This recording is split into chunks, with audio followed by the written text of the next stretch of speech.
Hey everybody, Victor Lane with you right here, and we are at the Chicago Comic-Con 2012 Wizard World, and I am here with a buddy of mine here, and he's got a couple of comic books that he wants to talk about, and this is Tony DeLeon.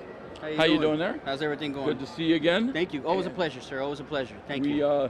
We got here at Wizard World and saw you had a booth. We wanted to put you in the show and let you talk about a couple of really cool books that you have self-published. Right. Yes. And the first one here is called Demolition, and I'll let you see what that one is called. Demolition. It's a horror comic, if I remember correctly. Right. And what I want you to do is tell us the premise of that book. Well, the book is basically called Demolition Dark Age. It actually has to take place in modern times. The storyline basically has to do with Dracula, now known as, basically going by his original name, Vlad Tepes, and he's basically joined the federal government. Reason being for that, he's actually at war with the Demon King Erebus, who basically is the devil. And what ends up happening from there is they're both at a race against time to try to recruit the last living descendant bloodline of the Horsemen of the Apocalypse, who basically all have their own storyline going on. We have one of them who's a muscle man for the mob. We have another one who's a Texas bounty hunter. One of them's a London professor. And the other one actually has to do, he's actually the archangel, well, he's Abel, Cain and Abel from the Bible, who's basically reincarnated as Warlord, who's basically one of the original descendants of the Apocalypse, the Horsemen of the Apocalypse. So it's a pretty twisted story that I came up with, and it's very unique. It's doing very well, and we're actually going to be turning that into a live-action webisode pretty soon. Nice. Yeah, so that's actually in the works right now, so I'm pretty excited about that, very excited. Now I would have to assume that because of the content of the book and stuff that it's more attuned for adults and such. Oh, yeah, it's a very dark comic, it's graphic, there's a little bit of profanity in it, but yeah, it's definitely, it's more for, I would say the ages of 14 and up. More than, it's got a lot of, it's a violent comic, but it's something out there that, you really can't tell a Dracula story and not let it be graphic, unless it's going to be a romantic story, it's like, Dracula is one of the, it's Dracula, you know? No romance and no sparkles either, folks. No, none of that, no. Heads ripping off and violence, Nice. Yeah. So how many issues do you believe that the book will run in its entirety? I hope to God that it could just continue running as long as I can continue to bring them out there. Oh, okay. I set it up to where it's really no ending. Right now we're introducing just Vlad, of course, and one of the characters, of course, the Horseman. His name is Trent Lugano, who's one of the descendants as of right now. So it's basically going to be set up. We still have 3 more Horsemen to introduce. The story has to really start kicking off and everything. So I would say it's basically, as long as I can continue to write it and I still have a fan base, I will continue to bring them out there. Okay. Yeah. How difficult was it for you to self-publish a book from really not knowing the industry that well to dive in? Well, it was honestly, it was a little bit complicated, but if you believe in yourself and you continue pushing what you're doing, there's really nothing you can't achieve. The odds were definitely against me, but I continued to strive forward. I had, definitely the support of, my wife, of course, the lovely Rosa.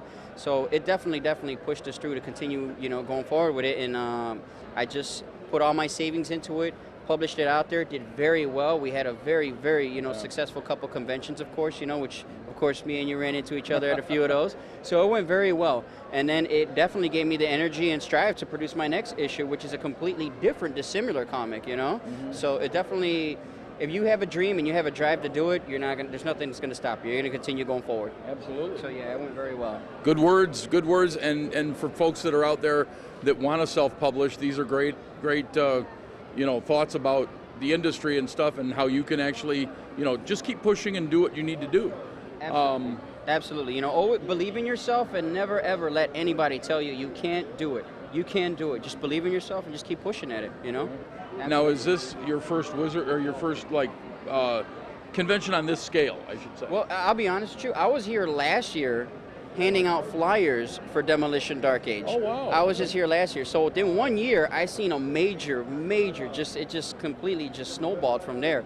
I was handing out flyers, and then, of course, I released my Demolition DA. The debut was at C2E2, and it completely just picked up from there. It gave me enough energy to put, like I said, do a different comic. And then, like I said, right now I'm actually penning the second issue 2 for Demolition Dark Age, which is actually pretty cool, yeah.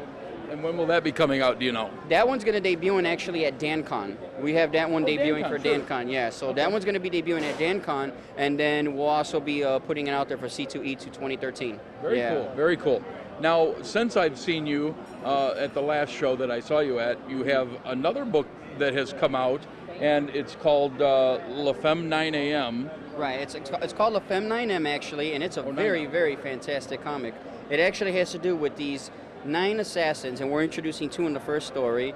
It has to do with these 9 assassins that are recruited by the Vatican Council to retrieve this ancient relic. In the middle of them retrieving that ancient relic, the relic happens to be in possession with a dark covenant known as the Ezra Covenant.